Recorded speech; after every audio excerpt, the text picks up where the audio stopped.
Yo, what's going on, everybody? Welcome back to the Two Man Advantage podcast. I didn't think we mentioned it in the first episode, but we will be doing a second one, and it's this one. Here it is! Hooray! Hooray! Here it is. Yeah, same voices. I know that probably pisses you guys off a little bit. You're like, when are we going to get some real hosts that actually know what they're talking about? But, suck it. But, yeah, so this last episode, we just talked about, just some superlatives and the difference between this year's team and last year's team. What we think is good or not about this team. But this episode, we're going to talk a little bit about the play since the All-Star break. It's only 6 games, 6 and an inning. And that's the inning is probably going to be where I'm going to do most of my shouting and being angry. Yeah. If you have sensitive ears and don't like swearing, I'd probably just mute me when I start talking. But yeah. Enough of me rambling on and on. I'm Jordan Leandry and joined by Dylan Kapiski. Dylan, how's it going? I'm doing all right. I mean, same as I was in episode 1 because it's only an hour later. But this is episode 2, so you know what? There's a difference. I am super excited. I'm just, you know what? It's episode 2, the second episode, the next one. We're just so excited. I mean, I'm actually going to talk about like baseball and stuff rather than just like picking on Joe Kelly, which I mean that's fun. I mean, we can still do that. He deserves it, and actually, we're gonna pick on Joe Kelly a little bit, but yeah. It is gonna be nice to actually talk a little bit about baseball, although it's not that great, really. It's more slip and slide stuff. Water park. Yeah.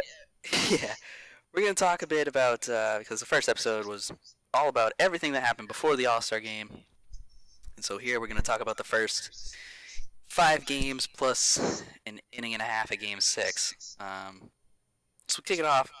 First series out of the break was against the Detroit Tigers. Not exactly the biggest threat, although somehow we managed to drop a game. 5-0 on the Saturday. Of course, we won 1-0 on the Friday, and I'll talk a little bit about that in a minute. But how do you lose 5-0 to Detroit?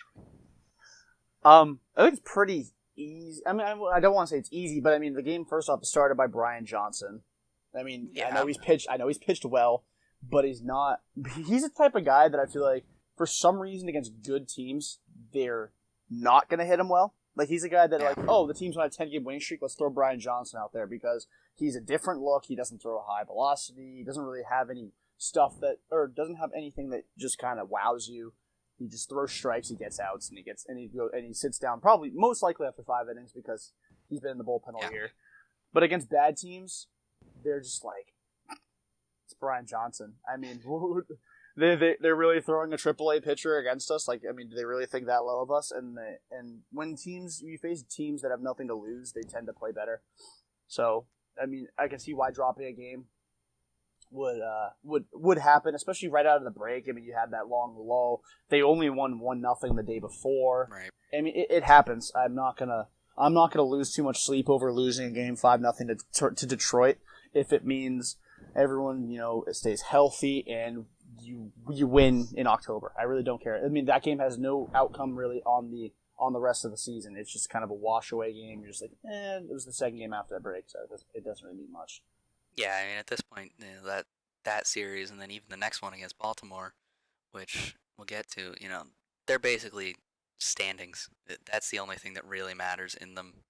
It's pretty much a lock that we're going to either get the AL East win or we're going to get a wild card spot. So it's pretty much, which would you prefer? But to be fair to Johnson in that game, he did go 5 innings and only gave up 2, but just no run support. And it's weird because, this is the hottest offense in baseball. I mean, you got the guy who's leading the majors in average. You got the guy who's leading the majors in home runs and RBIs. Like, if you look, and I know this because I am right now, the Red Sox own the Triple Crown, just with 2 different guys. Betts, best average. Martinez, best homers and RBIs. Yet they only put together... They didn't even put together a run after not scoring past the first inning in the game before. So the first 18 innings after the All-Star break, they got nothing. And it's not like Detroit has these lights-out arms that were just out-pitching them. They just didn't do their job. So it is a shame for Johnson. The 5 innings, 2 runs, not a They weren't bad even game earned. from him. They weren't even earned either. They were both unearned runs. No, exactly. Yeah, we went through, I mean, spoilers, we went through the entire Detroit series without a starting pitcher getting an earned run. Right. So, I mean, hell of a job from them, but just the offense wasn't there until the 3rd game of the series.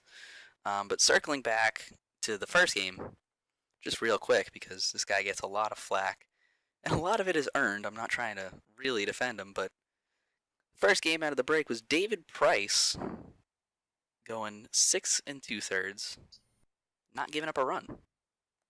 What did you see from him in that game that was just different?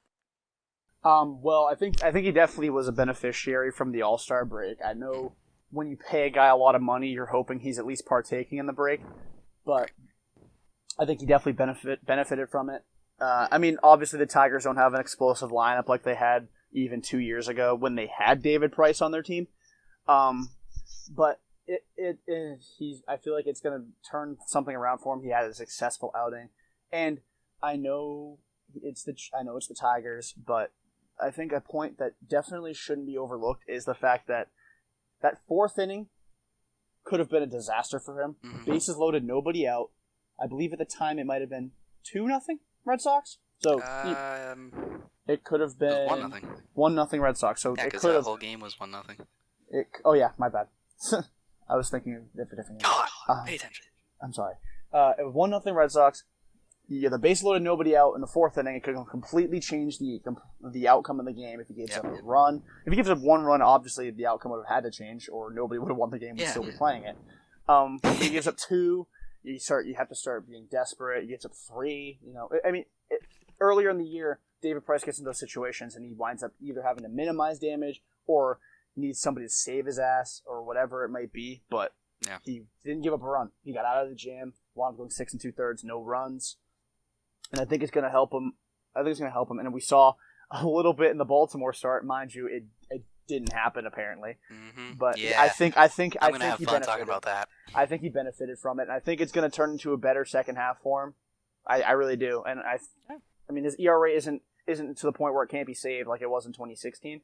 So I feel like he'll have a very good second half to the point where we're like, you know what, David Price might have had a few bad starts, but he had a good year. Like, I thought he pitched really well, and I think that's what we're going to see in the second half after the Detroit start. Yeah, and for him, I mean, if he gets down to a sub-4 ERA, I mean, obviously, it's not what you want to see. Sub-4 is the benchmark for a guy making $30 million. But I mean, if he does get down to a sub-4 ERA, I feel like that will kind of be like all right, well, that's a decent year. I don't think anybody can complain about that. And one thing that absolutely nobody is complaining about, unless you have to face him, is Chris Sale, who dominated again on the Sunday game, which the Red Sox, the Bats, finally woke up after being asleep for the All-Star break. They exploded for 9 runs.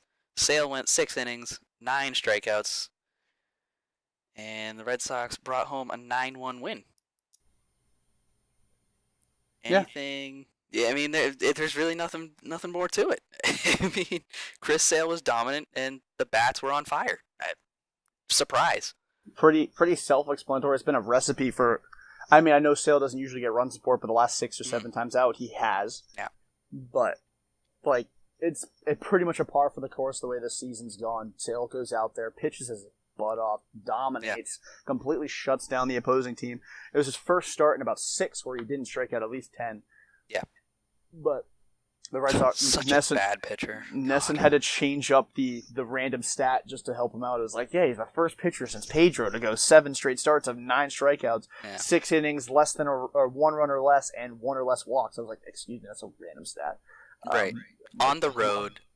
On the road against the Tigers. Like, wait, what? He traveled by bus instead of limo. He threw right-handed instead of left-handed, which was very weird. But he put his right sock on, then his right shoe instead of going right sock, left sock. Yeah, it was kind of crazy. But no, Sale was electric as usual. It's there's nothing really you can say other than that.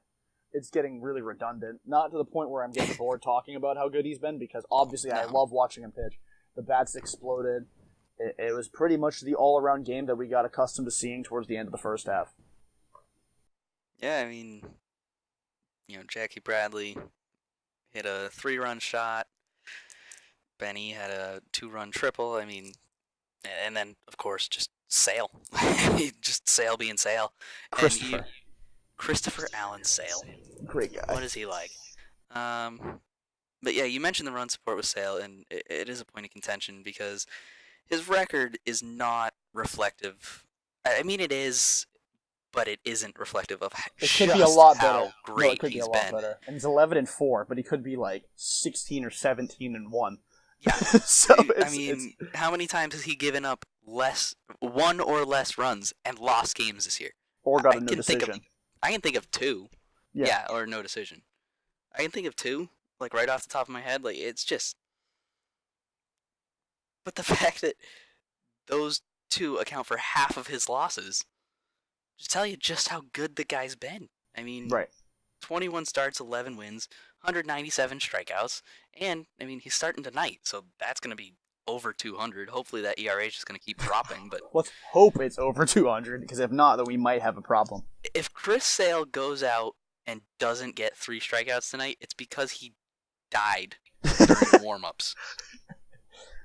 Or it's the 3rd game of the Baltimore series all over again. Which is possible, because the weather today is not supposed to be very good. Well, yeah. Oh, man, not again. So, yeah, let's talk about the monsoon that was the Baltimore series. The water park at Camden Yards. 0% of the games were uninterrupted. Every single one had at least one rain delay in them. Which, in a weird way, makes this a very interesting series, because if you take the 3rd game, which only went an inning and therefore was scrapped, if you look at that as a draw, for now, obviously it's going to be fixed, it's going to be made up, and one team will win, the Red Sox literally split that series, going 1-1-1. But the fact that they even dropped the game to a team that, as of right now, sits 41.5 games behind them in the standings. I mean, that's just embarrassing, isn't it? Well, you have to factor in a couple of things. The offense wasn't the reason they lost the game. It was literally Drew Pomeranz. It was literally him. Yeah. I mean, after a couple of solid innings, he went back to drewing. Although, and I'm not going to defend a guy giving up 1,500 runs in 5 innings, but if it wasn't for Joe Kelly, who has now become famous on this podcast, and we're just 2 episodes in. We should change the name to the Joe Kelly podcast. We really should. Our logo will just be the poo emoji. With his number written across it. Yeah. I mean, he came in and gave up 3 runs of his own, so without those, it's a 6-4 game. Yeah.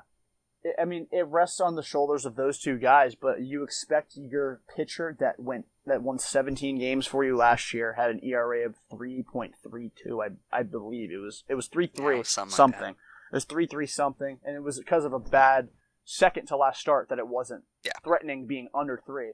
You expect your guy to go out and pitch well, especially against a team as bad as Baltimore. Without Manny Machado, they just traded him. There's literally zero excuse that you go out and give up 3 home runs. Or actually, no, it might have been 2. I'm not sure if it was 2 or 3. Let me see. But he gave a home run to Tim Beckham. That was his 4th home run of the year. Yeah. How do you even call yourself a major league pitcher when you give up home runs to Tim Beckham? 4 home runs. Three other guys have to look in the mirror and ask themselves that same question. I wouldn't be shocked if those were all Drew Pomeranz, too, at this point. He's just been so bad. And I went to a start he had this year against Kansas City back in the end of May, early June. And Kansas City's one of the worst teams in baseball this year, too. He got lit up. Yeah. It took Mookie hitting 3 home runs and JD hitting 2 for the Red Sox to win. Really? Yeah, I'm not going to defend a bad start, because, I mean, calling it what it is, that was a bad start. And I know that this is more of an excuse than a reason, but I mean, this was his first game off the DL. I know he had some rehab starts in Pawtucket. It's definitely a smart move to put him against Baltimore, and it is a shame that he couldn't really deliver. But at the same time, I'm going to be more wary if his next 2 starts are just as bad. Because if he can't pick it up, then he's just missing something, and he needs to fix that. But if he does pick it up, then I'll just kind of equate this to being, well, he hasn't pitched in front of MLB bats, even though right now the Baltimore Orioles don't even belong in Single A. He hasn't been around Major League bats in months. So I'll give him a bit of a pass on the first game back, especially where he really should have had a no decision, but we got that guy in the bullpen who ended up giving him the loss. I would have given him a free pass on this start had he not been so bad before getting hurt too. Like, I mean, yeah. Well, I mean, you've got to assume that he was worse in that start than he was in all of his starts before getting hurt. But at the same time, he was in the start he just had. Yeah. I mean, I don't recall. I mean, the Kansas City game might have been worse in terms of runs allowed, but he got through 5. The Sox wound up winning. It's tough watching a guy go out there. I mean, he's literally the only guy in the rotation. When I see his name started, I'm like, yeah, they're losing. I'd rather watch David Price pitch at Yankee Stadium at this point than Drew Pomeranz pitch.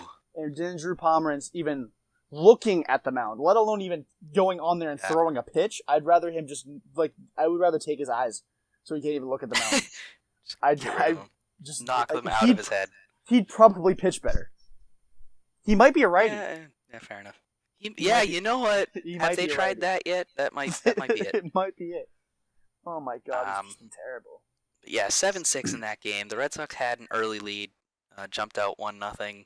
Then Baltimore came back, made it 2-1. And then right in the 5th, the Sox make it 3-2 before the 2-run homer to Beckham, which you so eloquently described what it's like giving up a home run to Tim Beckham. I don't even think I could give up a home run to Tim Beckham. No, you just hit him in the nuts. Exactly. We're onto something here. At least it wouldn't change the score. Well, that would be worth money. Exactly. I don't think right now Pomeranz and Price, for that matter, aren't. I just got distracted by something, and now I don't remember what I was talking about. Oh yeah. So then you're talking about the Sox up 3-2 before Beckham hit the home run. Once Baltimore got the lead, it was all over. They made a bit of a comeback though. 8th inning scoring 2, and then in the 9th, you got, I think it was first and second, 1 out. You're only down by 1 because they got another run to make it 7-6. You got your best all-around hitter at the plate, Mookie Betts, in the middle of the pouring rain because it started to just downpour all over the field, which is actually the reason that it was as close as it was anyway. And somehow Mookie manages to, despite the ball being ridiculously slippery, like more slippery than a lubed up silk ball, he's still slipping like a grease monkey on ice. He still managed to ground into a double play, which was a huge shame. Really took the wind out of my sails, but luckily the game before that, we picked up the win, 5-3, and it wasn't all bad. But that one also had a rain delay.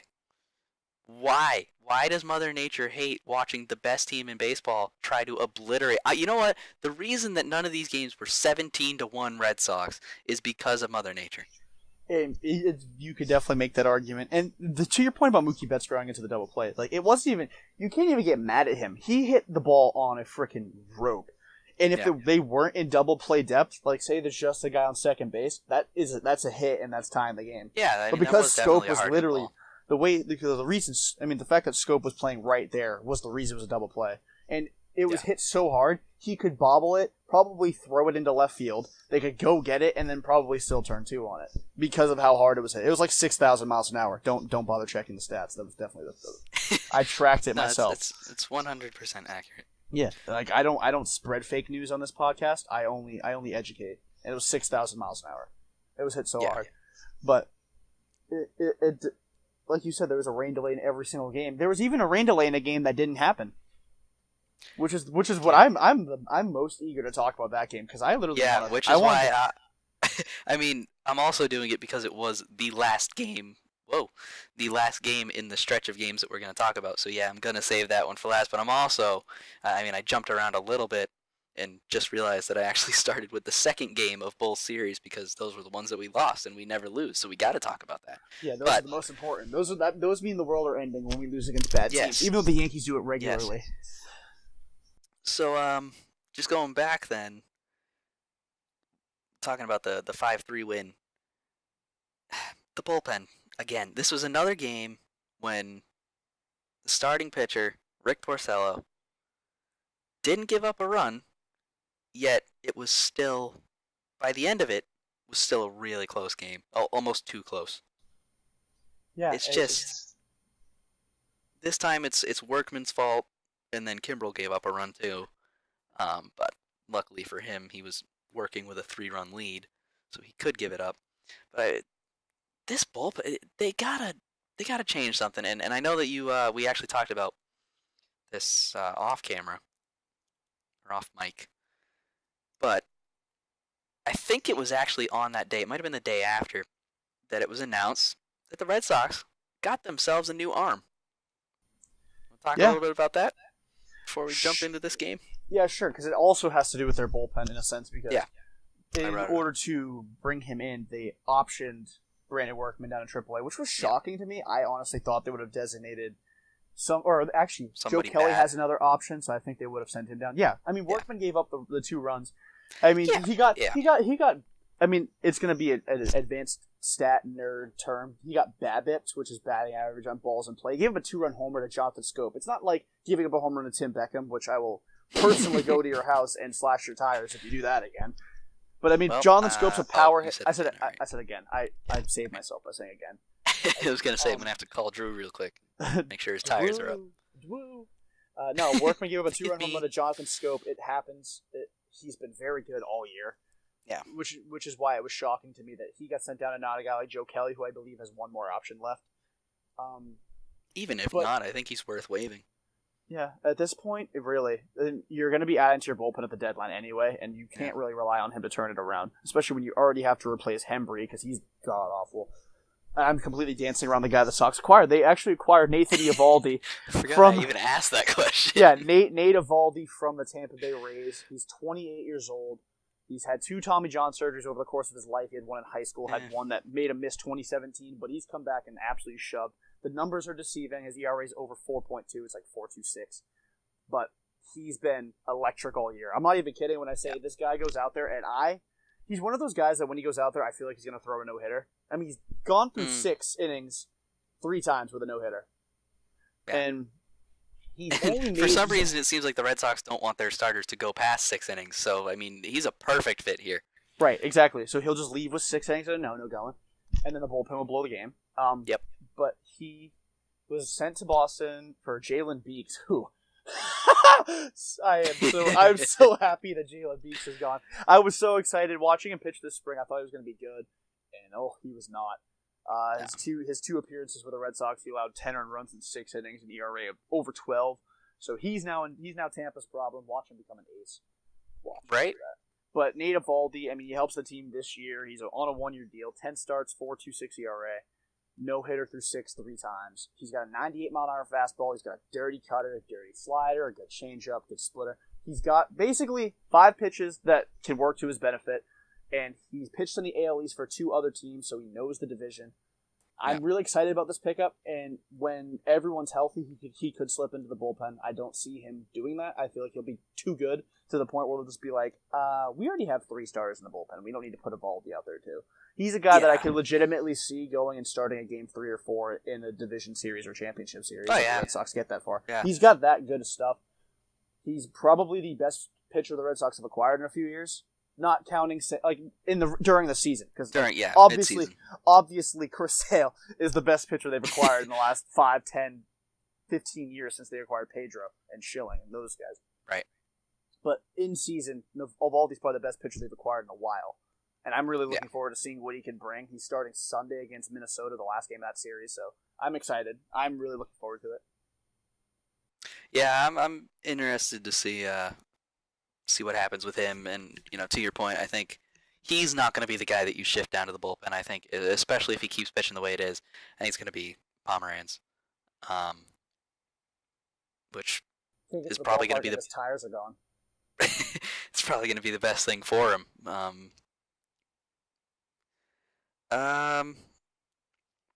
So back to this game, the first game of the series. Mitch Moreland just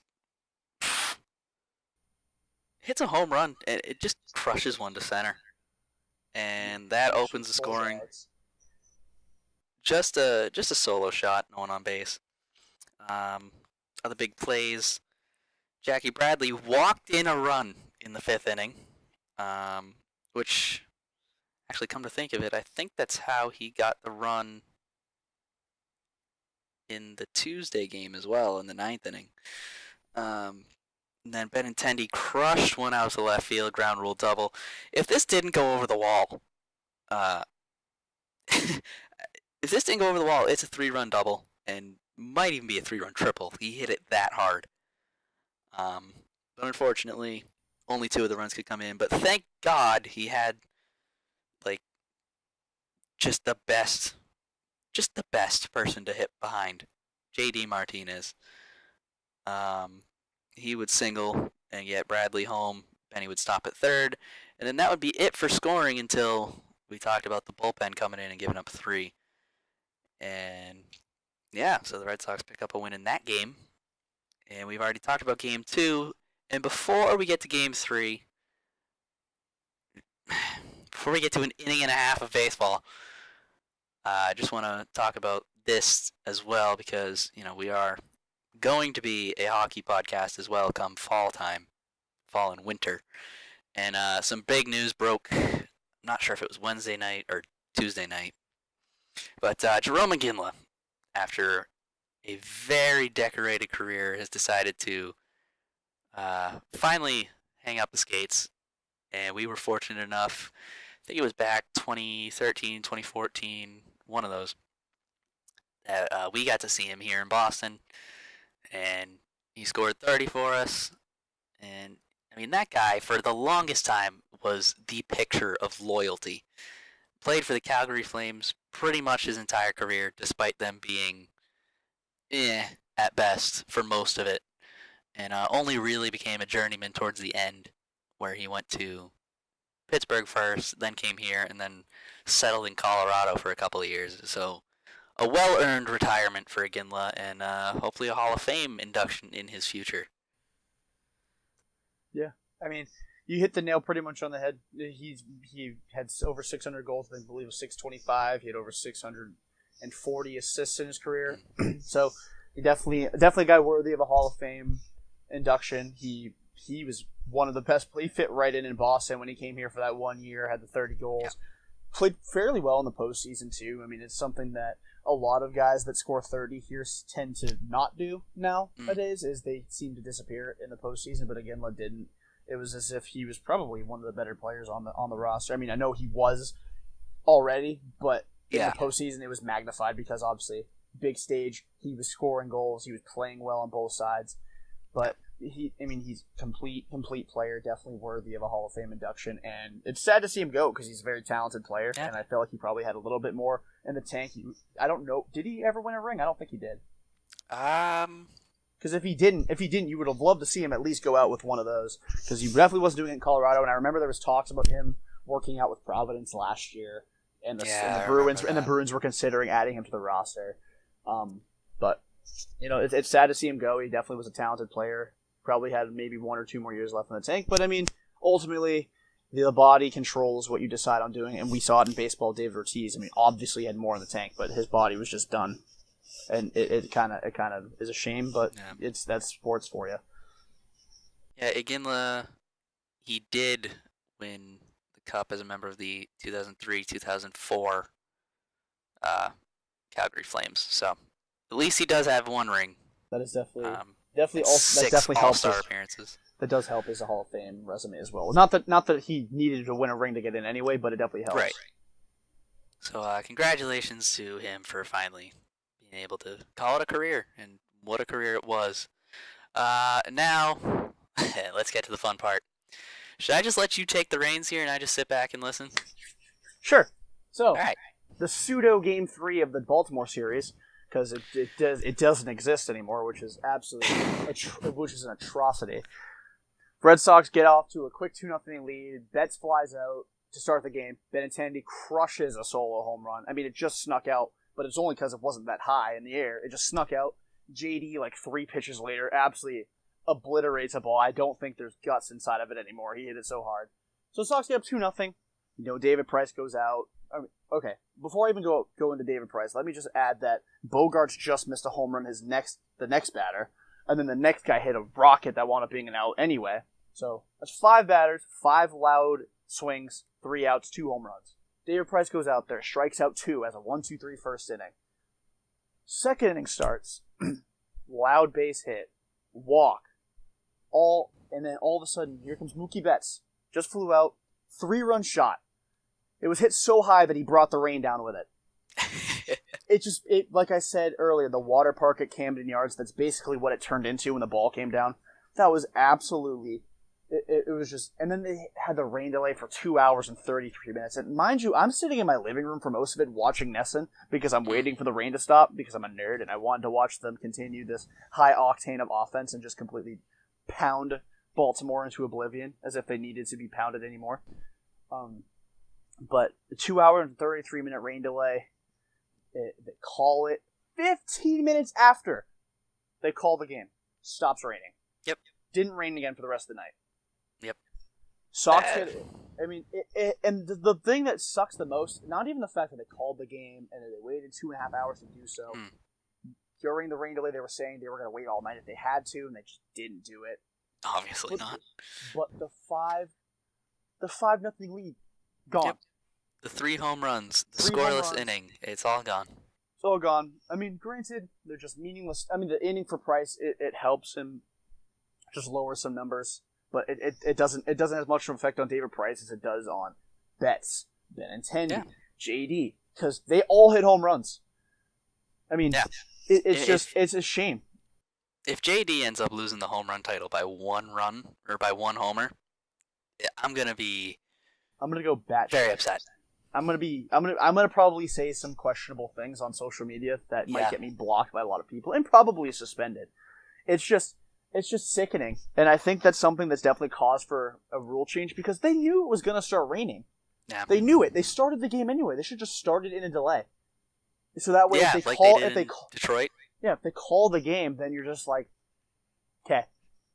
Yeah. But you just wasted, and not only that, not that the Baltimore starting pitcher really cares about his ERA at this point. He's probably just waiting for his paid time off. Well, no, because he needs it so that other teams can shop around for him. So he's happy that it was scrubbed off the board. But the thing is, his team still saw it happen.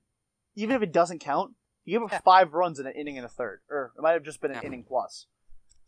He still got pounded in the sand. No contending team's going to want a guy who can't pitch against the best teams in the league. David Price. Yeah, well, he's just the Yankees. He's good against other teams. Yeah, fair enough.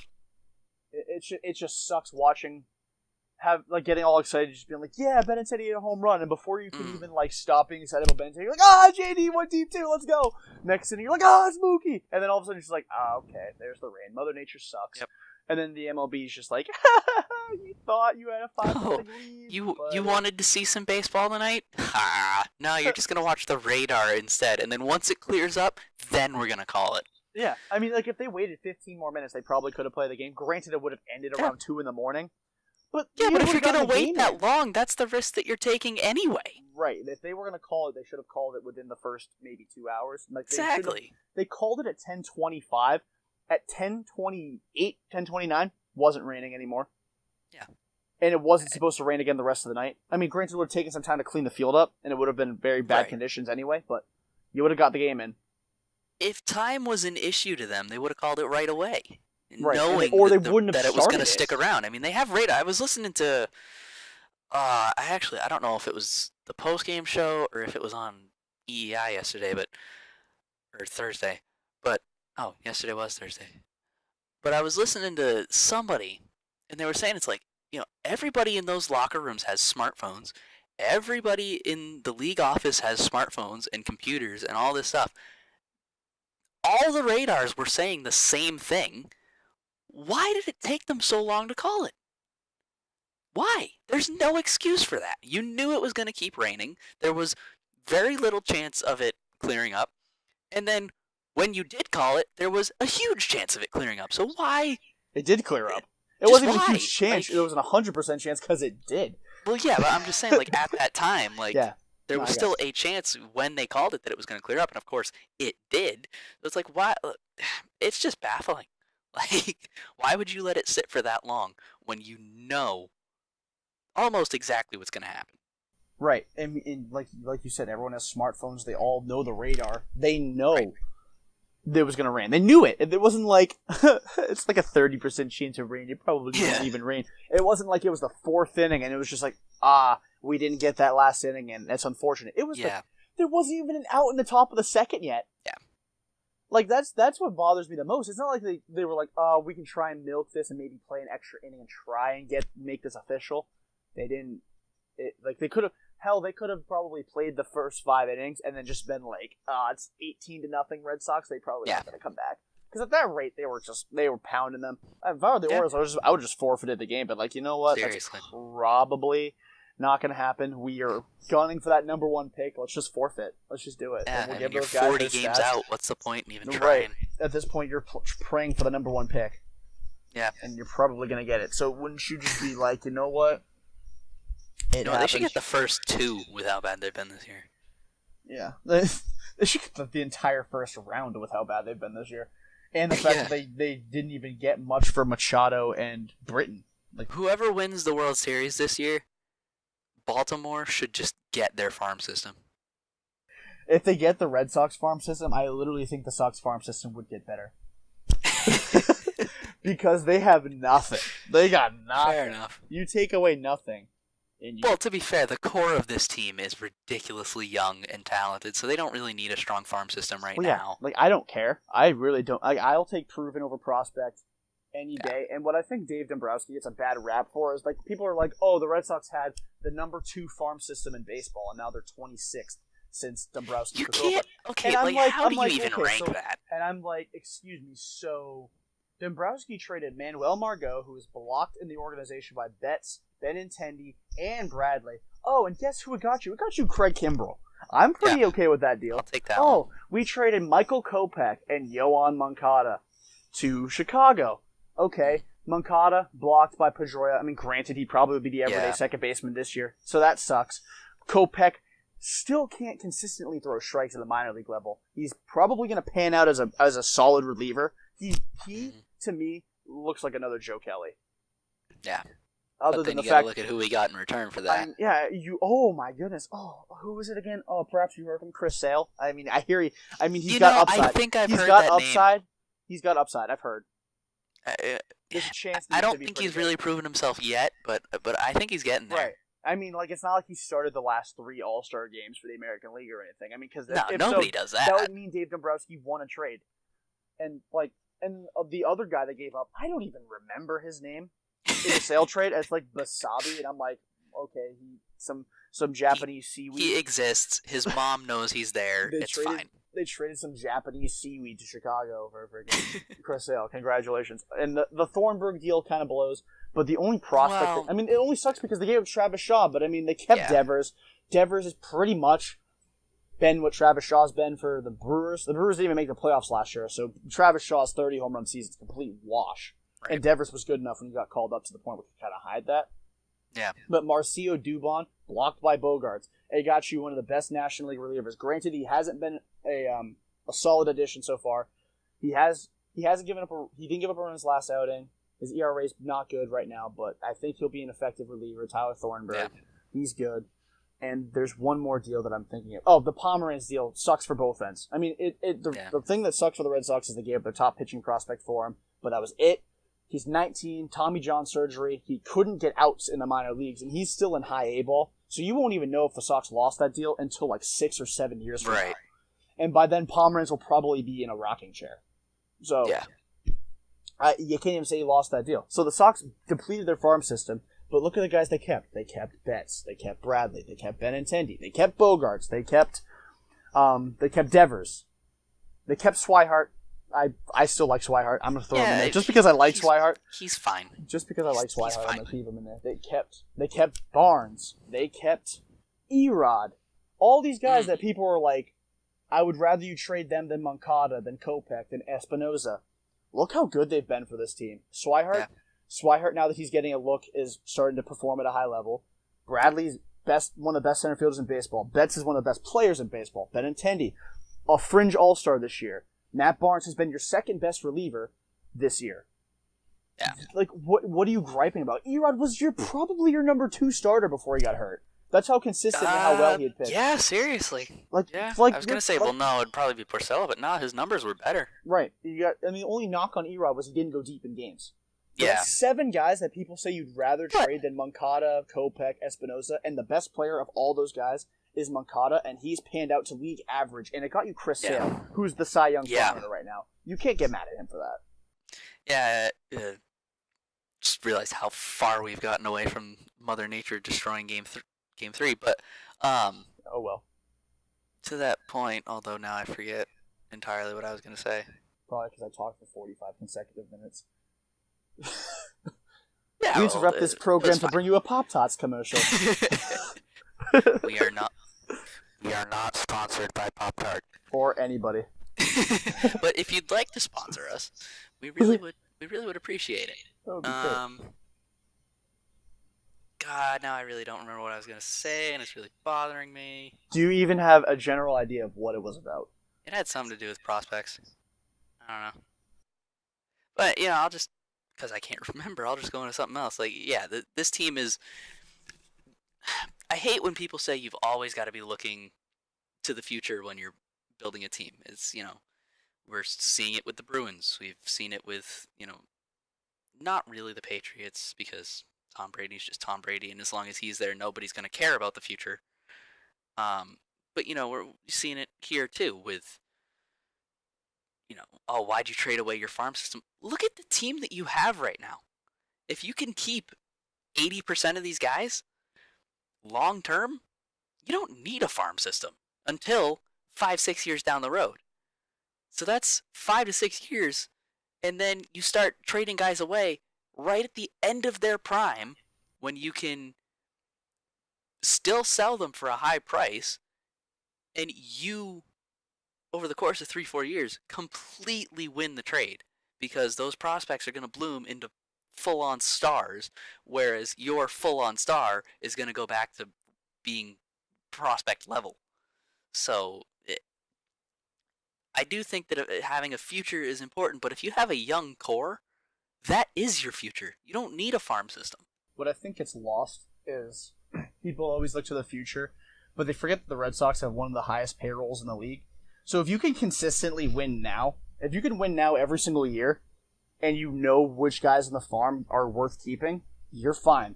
You can have the 30th ranked farm system in baseball. But as long as you have 1, 2, 3 guys that you could just kind of if you can cherry pick that farm system, like say Mookie Betts is we'll just fast forward 15 to 16 years down the road. Mookie Betts is near the end of his career. He's 40 years old.